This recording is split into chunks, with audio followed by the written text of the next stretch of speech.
How to fix Discord audio issues. Having trouble hearing or being heard on Discord?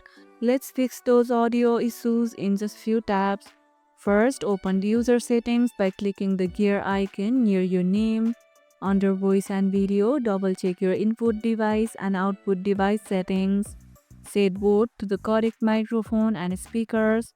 Scroll down and hit the left check button to test your mic. If you hear playback, it's working. If not, ensure your mic is not muted or blocked by your system. Still not working? Try disabling automatic input sensitivity and set the bar manually. Make sure Discord is allowed in the volume mixer. Got your audio working again now?